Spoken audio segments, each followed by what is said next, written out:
அக்கா அக்கா, என்ன தம்பி இதெல்லாம்? இதெல்லாம் அப்புறம் இருக்கட்டும். உன் வீட்டுக்காரர் என்ன காரியம் பண்ணிட்டு வந்தேன்னு சொன்னாரா? இல்லையப்பா, உடம்புக்கு முடியலன்னு வெளியே தெருவு கூட போகாம காலையில இருந்து வீட்டுக்குள்ளதான் உட்காந்துருக்காங்க. உடம்புக்கு முடியலையாமா? உடம்பெல்லாம் நல்லா தான் இருக்கு. நீங்க கடைசியா 4 ஏக்கர் வயக்காடு வச்சிருந்தீங்களே, அத சீட்டாடத்துல தொலைச்சிட்டு வந்து உட்காந்துருக்காரு. என்னங்க? என்னமா வழிக்கண்ணு? தம்பி சொல்றதெல்லாம் போதைய போட்டு விட்டானுங்க. நானும் கையெழுத்த போட்டேன். இப்பவும் சொல்றேன் வழிக்கண்ணு, அந்த இஸ்பேட் ராஜா மாத்திரம் மேல் கையில இருந்து கீழே இறங்கி இருந்தது. கதையே வேற.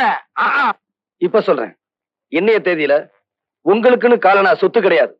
நீங்க 2 பேரும் கட்டின துணியோட வீட்டை விட்டு வெளியே போங்கன்னா போய்தான் ஆகணும். தம்பி. மாப்பிள அப்படி சொல்லணும் தான் நினைக்கிறேன். ஆனா மனசு கேட்கல. உங்களுக்காக இல்ல, இதோ கூட பிறந்து தொலைஞ்சிருக்கே அதுக்காக பாக்குறேன். இப்ப சொல்றேன், கேட்டுக்குங்க. சொல்லுங்க மாப்பிள, கேட்டுக்கிறேன். சொல்ற வேலையை செஞ்சுட்டு போடுற சோத்தை திருட்டு ஒழுங்கா வேலை பாக்குறேன்னா பாருங்க, இல்லாட்டி வெளியே போயிருங்க. படபடான்னு வேலையை சொல்லுங்க. மடமடான்னு செஞ்சு முடிக்கிறேன். இங்க ஏதாவது செய்யணுமா? தேவை அதெல்லாம் வேண்டாம். காலையில 10 மணி வரைக்கும் தூங்குறதை என்னோட விட்டுட்டு கோழி கூப்பிட எழுந்திருச்சு வயக்காட்டுக்கு போகணும். கோழியா மாப்பிள கூப்பிடணும்? கோழியை கூப்பிட்டு நான் வயக்காட்டுக்கு போறேன் இல்லையா வள்ளிக்கண்ணு? ஆமா தம்பி, இனிமே ஒழுங்கா இருப்பாங்க. அங்க போய் மசமசன்னு உட்காராம உழுகுறதுக்கு ஆள் வரலன்னா நீங்க கலப்பை எடுத்து உழுகணும். கலப்பை எதுக்கு மாப்பிள? கையாலேயே உழுதுறேன்.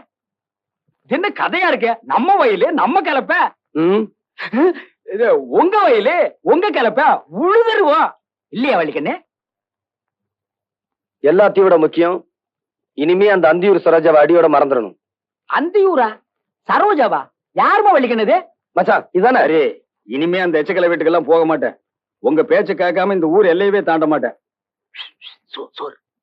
சரி சரி, கந்தம் பொட்டி கடையில தினமும் 2 பாக்கெட் கத்திரிமாருக்கு சிரட்டு கொடுப்பாங்க, வாங்கிக்கோங்க. மாப்பிளைக்கு தங்கமான மனசு. என்ன மரம் வச்சவன் தண்ணி ஊத்துவான்னு சொல்லுவாங்க. அந்த தண்ணிக்கு கேட்டீங்க அப்புறம் சோறே கிடையாது. தண்ணி கிடக்குது கிடையாது, அது நமக்கு தேவையா? அதெல்லாம் எப்போ மறந்தாச்சு இல்லையா வள்ளிக்கண்ணு? அக்கா, நான் குளிக்கணும், தண்ணி எடுத்து பெண்ணி போட சொன்னேன். பெண்ணி போடல, வாங்க விளைய வைக்கிறேன். வாங்க மாப்பிள, சோப் பண்ணாலும் போட்டு விடுறேன். இப்பதான்ப்பா எனக்கு நிம்மதியா இருக்கு. என்ன? சொத்து போயிடுச்சேங்கிற கவலையை விட என் புருஷன் எனக்கு திரும்பவும் கிடைச்சிட்டாருங்கிற சந்தோஷம் தான் எனக்கு. இப்படியும் ஒரு பிறவி. அப்போ அப்போ அப்போ இந்த அணையாத்து கேட்க யாருமே இல்லையா? ஏன் அத்தாச்சி இப்படி பதறிக்கிட்டு வர?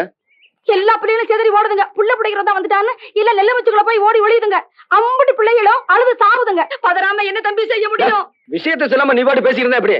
மாட்டுக்கு போடுற ஊசியை தூக்கிட்டு ஒருத்தி வந்திருக்கா. கேட்டா கால்ரா ஊசிங்கிறா. இந்த ஊர்ல ஆம்பளைக்கு கொள்ளைக்கு போறது கூட சுருட்டு தான் பிடிப்பாங்க. நம்ம ஊர்ல கார்ல வந்துருமா? யார் அவ? இப்ப அவ எங்க இருக்கா? தம்பி, உங்களை கூட்டிட்டு போறதுக்காக வந்திருக்கேன். வாங்க தம்பி. டேய் வாங்கடா.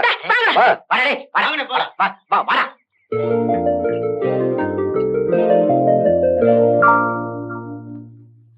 இந்த அம்மா டாக்டர் அம்மா. Hello, I am health inspector from Tirupattur. இந்த ஊரை சுத்தி இருக்கிற முறையூர், சூரக்குடி, மருதப்பட்டி இங்கெல்லாம் கால்ரா பரவி இருக்கு. இதுவரைக்கும் 25 பேர் செத்து போயிட்டாங்க. அந்த வியாதி இங்கே வந்துடக்கூடாதுங்கிறதுக்காக தான் நான் தடுப்பூசி போட வந்திருக்கேன். பக்கத்து ஊரை விடுமா, எங்க ஊர்ல அது வந்திருக்கா. இப்ப இல்ல சார், நாளைக்கு வரலாம் இல்லையா? அதெல்லாம் எந்த வியாதி எங்க ஊருக்கு வராது. நாங்க மாரியாத்தாக்கு முறைப்படி பொங்க வைக்கிறோம். உங்க நம்பிக்கையை நான் தப்பா சொல்லல. ஆனா வந்த வேலையை நான் முடிக்காம போனா என் வேலை போயிடும் இல்லையா? நீ வந்த வேலையை செஞ்சா மாரியாத்தா உன் கண்ணு அவச்சிருவா. ஆக எங்களுக்கெல்லாம் காலரா ஊசி போடாம இங்க இருந்து போக மாட்டீங்க, அப்படித்தானே? மன்னிச்சிருங்க சார், அப்படித்தான். டேய் அக்கா, ஊசி போடாம இங்க இருந்து போக மாட்டாங்களாண்டா? ஏதாச்சி, அப்ப நீங்க போக மாட்டீங்க? சிஸ்டர் மறுவாதியா போக மாட்டீங்களா? இத பாருங்க, நான் தனியா வந்திருக்கேன். என்ன டே கணேசா, அந்த எண்ணெய் கிணடு மிஷின்ல சிக்கல்.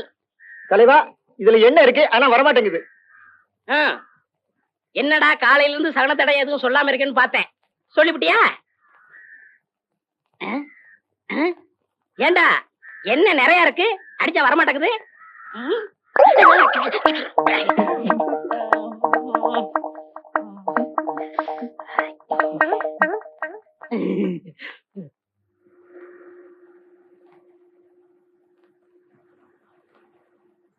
அடிய சக்கரத்தி, உனக்கு அம்புடு திமுறா?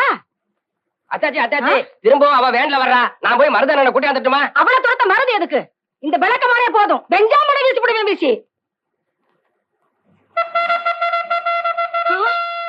ஐயோ, போலீஸ் சீ போறதே. அத்தாச்சி நீங்க முன்னாடி போங்க போங்க முதல்ல போங்க நீங்க போங்கண்ணா. வாத்தா நீ வருகன்னு தெரிஞ்சுதான் எல்லாத்தையும் பெருக்கி சுத்தமா வச்சிருக்கேன். எனக்கு கூட உன்ன மாதிரி சுத்தமா இருந்தா தாத்தா பிடிக்கும். கிழவி இது யாரு கூப்பிட்டியா? உன்னையத்தான். என்ன சர்க்கிளையா? சர்க்கிள் இல்ல, சப் இன்ஸ்பெக்டர். ஒரு நாளைக்கு ஆகாமையே போறீங்க. அதெல்லாம் இருக்கட்டும். இந்த அம்மா அவங்க வேலை செய்ய விடாம கலாட்டா பண்ணி அனுப்புனது எவ்வளவு பெரிய குத்தம் தெரியுமா? நல்லா கேட்டீங்க. நான் கூட அந்த மாதிரி தான் கேட்டேன். இந்த ஊர் தலைவருக்காக மக்கள் எதுவுமே கேட்க மாட்டேங்குதுங்களே. பெரிய கிரிமினலா இருப்ப போல் இருக்கு. மேடம், முதல்ல இந்த அம்மாவுக்கு ஊசியை போடுங்க. நான் என்ன மாட்டோம் நான் சொன்னேன். ஏத்தா நீ என்ன பெரிய ஊசியா போட போற? சேலை தைக்கிற மாதிரி முட்டு முட்டு ஊசி போட போற? பயப்படாதா, தைரியமா போடு. நான் தான் சொல்றேன், போடு ஊசியா. யார் இங்க மருது? அவன் தாங்க நம்ம மருது பாண்டியன். ஒரு கான்ஸ்டபிளை விட்டுட்டு போறேன், நீங்க வேலையை பாருங்க. அந்த மருதுவை நான் கவனிச்சுக்கிறேன். ரொம்ப தேங்க்ஸ். It's all right.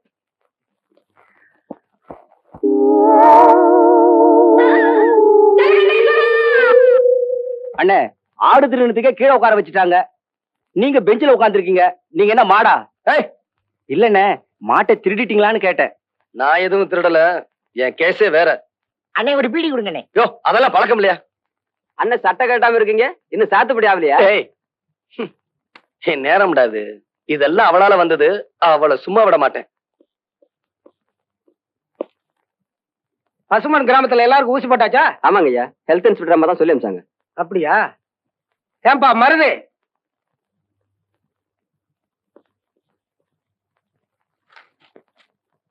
ஏன்பா இனிமையாவது ஒழுங்காயிரு. சர்க்கார் உத்தியோகஸ்தங்க வந்தா மரியாதையா நடந்துக்க. போப்பா. இந்த ஊர் பிரசிடென்ட்ங்கிற முறையில நான் உங்ககிட்ட சொல்றேன் சார். நல்லது செய்யறதுக்காக தான் நான் இங்க வந்தேன். ஆமா, அதை இந்த ஊர்க்காரங்க புரிஞ்சுக்காததுனால என் மேல உங்களுக்கு வெறுப்பு வந்துருச்சு. பட் நான் அதை பெருசா நினைக்கல. நீங்களும் அதை பெருசா எடுத்துக்காம நான் இந்த ஊர்லயே தங்கறதுக்கு ஒரு இடம் பார்த்து கொடுத்தீங்கன்னா ரொம்ப உதவியா இருக்கும்.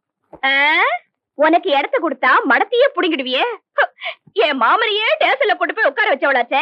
உனக்கு ஊடு கொடுத்தா எங்க எல்லாரையும் ஜெயில கொண்டு போய் எல்லாம் அடிச்சு விடுவேன். நீ இந்த ஊரை விட்டு போனத்தான் எனக்கு ஆத்திரம் அடங்கும். என்ன சித்தப்போ குத்துக்கலாட்டு உட்கார்ந்துருக்கீங்க? ஏன் அப்போ சொல்லுங்களா அப்போ. ஏமா, நீ வந்த வேலைதான் இந்த ஊர்ல முடிஞ்சு போச்சுல்ல, அப்புறம் என்ன சட்டு புட்டுன்னு கிளம்ப வேண்டியதானே? இல்ல சார், உங்க ஊர் மாதிரியே பக்கத்துல இருக்கிற கிராமத்துக்கெல்லாம் நான் போய் தடுப்பு ஊசி போட வேண்டியிருக்கு. அங்கெல்லாம் போக வர பஸ் வசதி இங்கதான் இருக்கு. அதனாலதான் நான் இங்கேயே தங்கிடலாம்னு நினைக்கிறேன். சித்தப்போ ஏமாந்துராதீங்க. இவ ஊருக்கு ஊசி போடுறது முக்கியம் இல்ல, நம்ம ஊரு கட்டுப்பாடுதான் முக்கியம். ஆமா ஆமா, நீ இங்க தங்க நினைக்கிறது எங்க யாருக்குமே பிடிக்கல. நல்லபடியா ஊரை காலி பண்ணிட்டு போய் சேரு. கரெக்ட் சித்தப்போ.